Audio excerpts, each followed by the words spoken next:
Hello friends, आप सभी का स्वागत है आपके अपने यूट्यूब चैनल मोटिवेशनल वाइब्स में, जहां हम जान रहे हैं सिंहासन 32 से जुड़ी रोचक कथाओं के विषय में। अब तक हम 14 कथाओं के विषय में जान चुके हैं, तो चलिए फ्रेंड्स जानते हैं 15वीं और रोचक कथा के विषय में। राजा विक्रमादित्य के शासन काल में उज्जैन राज्य की समृद्धि आकाश छूने लगी थी। व्यापारियों का व्यापार अपने देश तक ही सीमित नहीं था, बल्कि दूर के देशों तक फैला हुआ था। उन दिनों एक सेठ हुआ जिनका नाम पन्नालाल था। वह बड़ा ही दयालु और परोपकारी था। चारों ओर उसका यश फैला हुआ था। वह दीन दुखियों की सहायता के लिए सतत तैयार रहता था। उसका पुत्र था हीरालाल, जो पिता की तरह ही नेक और अच्छे गुणों वाला था। वह जब विवाह योग्य हुआ तो पन्नालाल अच्छे रिश्तों की तलाश करने लगा। एक दिन एक ब्राह्मण ने उसे बताया कि समुद्र पार एक नामी व्यापारी है जिसकी कन्या बहुत ही सुशील तथा गुणवती है। पन्नालाल ने फौरन उसे आने जाने का खर्च देकर कन्या पक्ष वालों के यहाँ रिश्ता पक्का करने के लिए भेजा।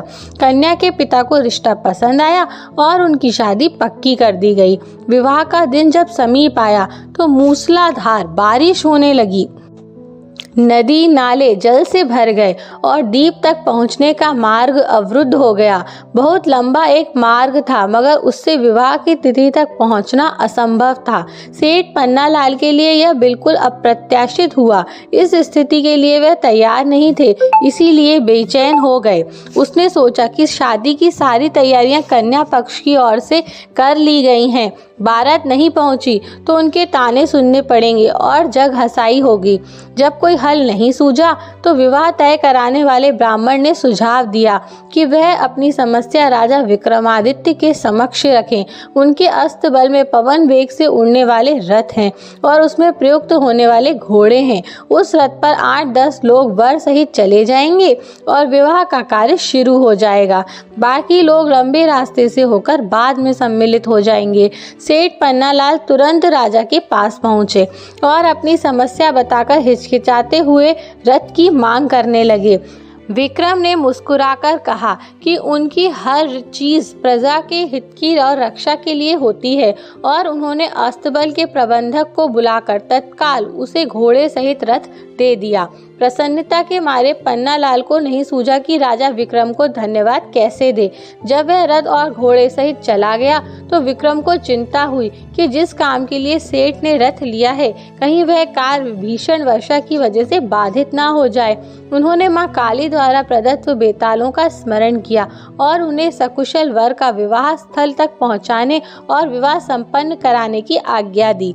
जब वर वाला रथ पवन वेग से दौड़ने को तैयार हुआ तो दोनों बेताल छाया की तरह रथ के साथ चल पड़े। यात्रा के मध्य में सेठ ने देखा कि रास्ता कहीं भी नहीं दिख रहा है और चारों तरफ पानी ही पानी है, तो उनकी चिंता बहुत बढ़ गई। उसे सूझ नहीं रहा था कि क्या किया जाए। तभी अविश्वसनीय घटना हुई। घोड़ों सहित रथ जमीन के ऊपर उड़ने लगा। रथ जल के ऊपर ही ऊपर उड़ता हुआ निश्चित दिशा में बढ़ रहा था। दरअसल बेतालों ने उसे थाम रखा था और विवाह स्थल की ओर उड़ा जा रहा था। निश्चित मुहूर्त में सेठ के पुत्र का विवाह संपन्न हो गया। कन्या को साथ लेकर जब सेठ पन्नालाल उज्जैन लौटा तो घर के बदले सीधा राज दरबार गया। राजा विक्रमादित्य ने वर वधू को आशीर्वाद दिया। सेठ पन्नालाल घोड़े और रथ की प्रशंसा में ही खो गया। राजा विक्रमादित्य उसका आशय समझ गए और उन्होंने अश्व तथा रथ उसको उपहार के स्वरूप में भेंट कर दिए। राजा विक्रमादित्य के शौर्य की गाथा सुनकर राजा भोज एक बार फिर विचारों में खो गए और 15वीं पुतली भी सिंहासन से उड़ गई। तो फ्रेंड्स, सिंहासन 32 से जुड़ी इसी तरह की रोचक कथाओं के लिए जुड़े रहिए हमारे यूट्यूब चैनल मोटिवेशनल वाइब्स के साथ। Thank you friends.